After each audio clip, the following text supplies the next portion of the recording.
My spare service truck is this Peterbilt right here, but I'm going to use the HD3600 to see if we can figure out what's wrong with it. Yeah, there's a couple codes on this thing, and I'm gonna have to pop the hood and climb up under it, but we're gonna plug the ANCEL in and see what we can tell. Even though this is an HD3600, a construction equipment scan tool, it is still able to connect to this medium duty Peterbilt. And this Peterbilt has a Pacar engine, which is also a Cummins. Side note though, why do they do that? Why not just say it has a Cummins in it? Why we got to go through the rebranding of calling it a Pacar engine made by Cummins? And boom, look at that. Those are all my fault codes, which all of these down here are inactive, and I only have one active one, which is crankcase pressure data valid but above operating. And we'll just do all parameters and see if we can find the crankcase pressure sensor. Boom. Now, if you saw it just disappeared, that's because it put it back up to the top of the list, which is kind of nice. Sometimes it's not. We're also gonna do that so we can scroll back to the top of the list here. Boom. Yeah.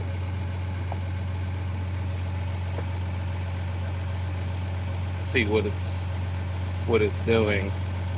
So we do a little throttle spike here. And as you can see, boom, it started climbing. So we're gonna go ahead and start by replacing the crankcase breather filter just to see if we can get this more under control. Now, I wanna do a little experiment here to see if I can get it done with just my Mickey Mouse tool set right here and just the snap-on 1/4 inch. The reason Cummins puts this crankcase pressure sensor on the engine in the first place is to make sure that breather is not plugged, because when that filter gets plugged up, it creates too much pressure in the crankcase and it gives you an issue with blow by at your rings. I know there's a special tool for this. Light me up in the comments.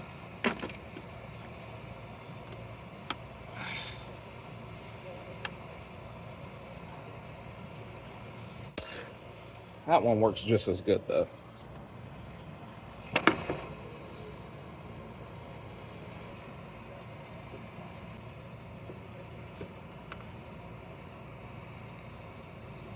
There he is.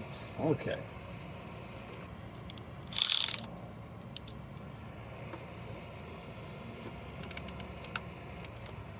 Easy. I just need like an 8mm wrench for these two.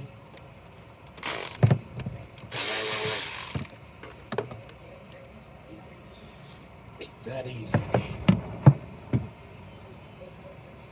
Ow, that's hot. Okay, KTC to the rescue here. With this little beautiful 8 with the flowers on it. Bet this Cummins never thought it's, or this Pacar, excuse me, never thought it would see a KTC beautiful flower 8. Look how thin that wrench is too.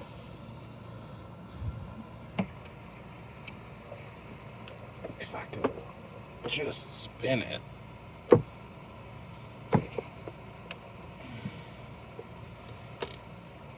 There we go.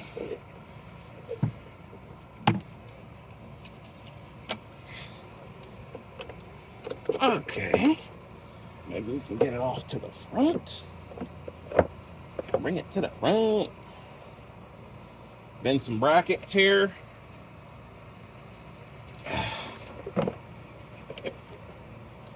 Yeah. Come on. Cooperate. There we go. All right. We got our cover off. Take a look inside there. Looks pretty clean because it's sitting up against that. Here It's our crankcase breather filter.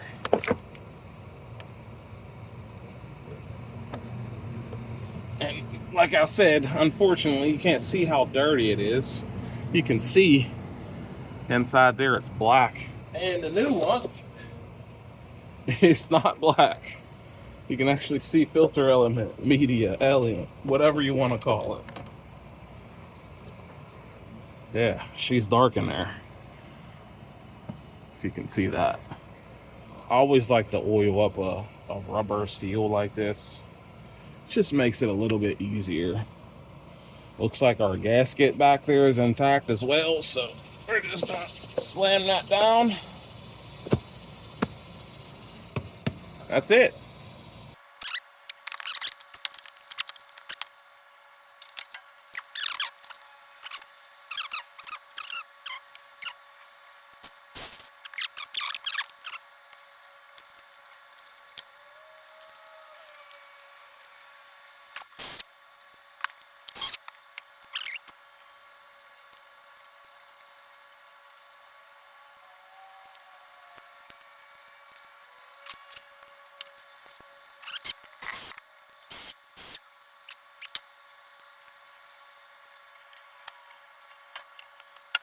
All right, so let's start the truck up and see what we can see now. Going into freeze frame, I think we can see here. Let's see if we can find crankcase. Okay, here we go. Item name, crankcase pressure. And it's kind of weird how this shows it, but it's okay. First was 0.6, last was 0.7. So that's where it set this code, this 1974. That's where it set it. So we're going to go back and we are going to see if we can do a code clear, erase fault code.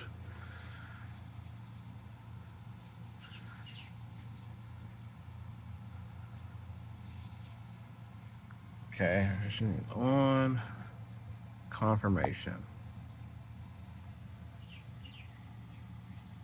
Clear DTC success. And here we are connected. If we go back and then read fault code, no fault code detected. So we are good. We are good on the engine side.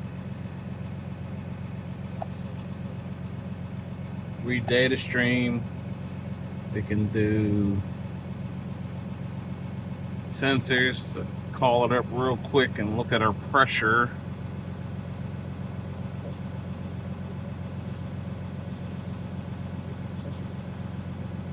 Look at that. Our crankcase, there's the voltage and there's the pressure. And we can do the graphic. It's a little different than what we had before.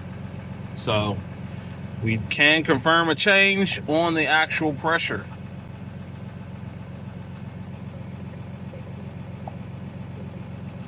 Where'd it go? It was like 32. There we go. Yeah. There's the pressure, 0. There's the voltage, which it is fluctuating, but let's see. Rev it up a little bit.